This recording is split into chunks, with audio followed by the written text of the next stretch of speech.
I'd like to start tonight with a topic that's pretty important to me, all right?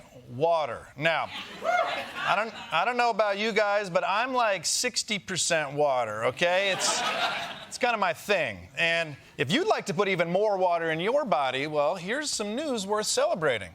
This morning, the Biden administration is announcing the first ever national standard for some harmful chemicals in drinking water. And a new U.S. rule will impose the first ever limits on PFAs, or so-called forever chemicals, in drinking water. The EPA is now requiring utilities to reduce the toxic chemicals to the lowest level that can be reliably measured.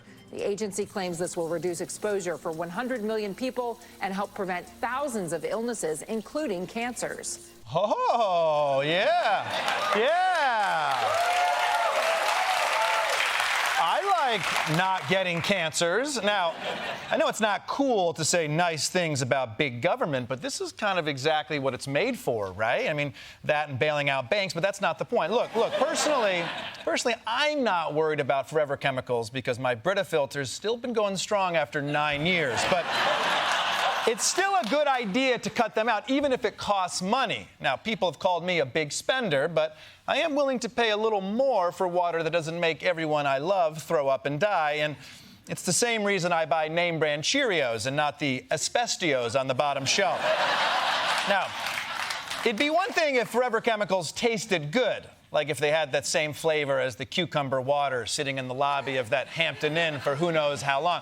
You know, then I'd be like, yeah, it's worth getting the cancer. But since there's no flavor, I mean, this is a no-brainer, okay?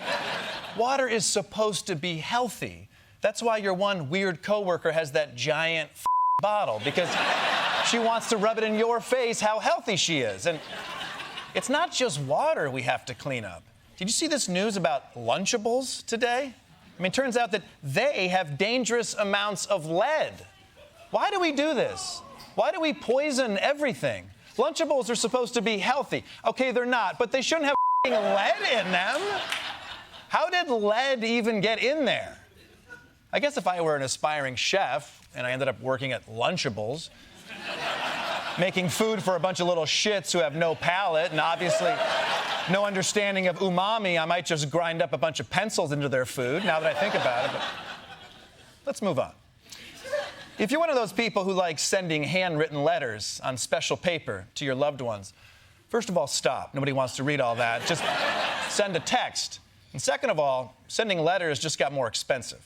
Stamp prices are about to increase. The U.S. Postal Service files a notice that it plans to raise the cost of the first-class forever stamps from 68 cents to 73 cents. Oh, yeah, I know. That's right. The price of a stamp is going up 5 cents, which doesn't seem like a lot because it's not. Look, I know it's not cool to say nice things about big government, but the post office, everybody, it's still a pretty good deal, okay? Imagine if it didn't exist and some Silicon Valley tech bro pitched this as a startup. All right, listen up. It's called Blue Box, okay? Now, you take a letter, you put it in any blue box anywhere in the country. We'll find it. We'll transport it to anywhere else in the country within 3 days. And the best part, it'll only cost you $40 a month, $45 without ads. And of course, we get to steal all your personal data. But welcome to Blue Box. It's very hard to cancel. That was my blue box. Right? Yeah. Post office. And finally, let's talk about the Supreme Court, the law's final boss. Ooh. This crowd is mad at the Supreme Court. We've had no shortage of reminders lately about the Supreme Court's shift to the right. They overturned Roe. They killed affirmative action. Last summer, they issued that ruling that just said no homo. And part of the reason conservatives were able to do all that is Ruth Bader Ginsburg resisted calls to step down when Obama was president, which meant that when she died, Donald Trump was able to appoint her replacement. And now the Democrats are at a high risk of losing the presidency and Senate in November. They're thinking, maybe we shouldn't trip over our own dick a second time? Growing calls from the left for Supreme Court Justice Sonia Sotomayor, one of their own, to step down and leave the bench. The point for the 69-year-old Sotomayor to retire while Democrats control the White House and the Senate, and then they can choose her replacement. Democratic Senator Richard Blumenthal recently voiced support for Sotomayor stepping down, saying, we should learn a lesson, and it's not like there's any mystery here about what the lesson should be. Yeah, there sure isn't. Obviously, the lesson is RBG should have retired, or if they would have listened to me, turned her into some immortal robo-judge. But for some reason, neither of those things happened. And now Democrats are trying to avoid that mistake with Sotomayor, but it's a tricky situation. Sotomayor is 69 years old, which by definition is nice, right? And it's a little ironic that Democrats are trying to push her out at the exact same time they're trying to elect a president who can tuck his testicles into his sock. But on the other hand, it's just smart politics. And I know people are saying this isn't fair to Sotomayor, but you gotta have a little perspective. It's not like they're gonna melt her down to make the new justice. She gets to retire.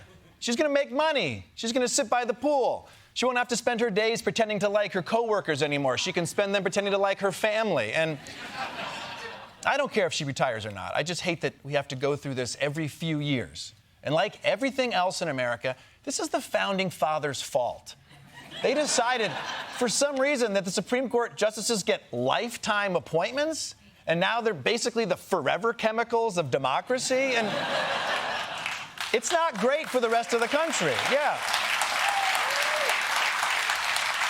It's not great for the rest of the country, and it's certainly not dignified for the justices. Everyone's first thought when you die shouldn't be, yes, a job opening. All right, here's my proposal. If they're going to get to stay in the court for their entire lives, at a minimum, the justices should be required to lead more dangerous lives, You can stay on the court as long as you want, but you have to do an annual running of the bulls, right? But if Sotomayor does retire before November, who will Democrats replace her with? To find out, we go live to the Democratic Party headquarters in Troy, Iwata. Yeah. Troy, what are Democrats looking for in a new justice? I assume a liberal track record, some racial diversity? Nope, youth. Their only requirement is youth. If you make any noise when you stand up, they don't want you. Okay, so who are Democrats looking for? A judge in their 40s? I said youth, Kosta. Okay, well, I'm in my 40s, so. Oh, ew. Younger. Okay, so, like a law student? Okay, so they're thinking of going baby.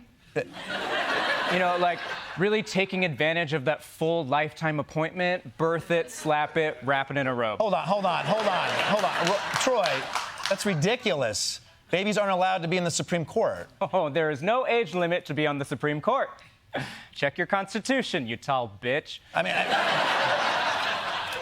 Okay, but how will you even get a baby through a confirmation hearing? They'd be screaming and crying the whole time. Work for Brett Kavanaugh. Okay. All right, but hold on. A baby can't do the job of a Supreme Court justice. What, you mean sit and bang their little law hammer while wearing a sleep sack? I think a baby can handle it. Okay. All right, and I can't believe I'm even asking this, but how would Democrats even know the baby will be liberal? Well, they'll just bribe them. Babies are super easy to bribe. You just give them a juice box and they'll rule however you want. All right, that's really unethical, Troy, and you can't bribe a judge. All right. I'll ask Clarence Thomas if he's okay with it. Okay, what? Has the gamesmanship of American politics really come to this, that we're putting a baby on the court? Okay, all right, fine. We'll stick with the current plan, where all our rights depend on which of our decrepit jurist's body wear out the fastest. Is it Sotomayor? Is it Clarence Thomas? Spin the wheel of death, and we'll find out. You're right. Baby judge is easier. Troy Iwata, everybody.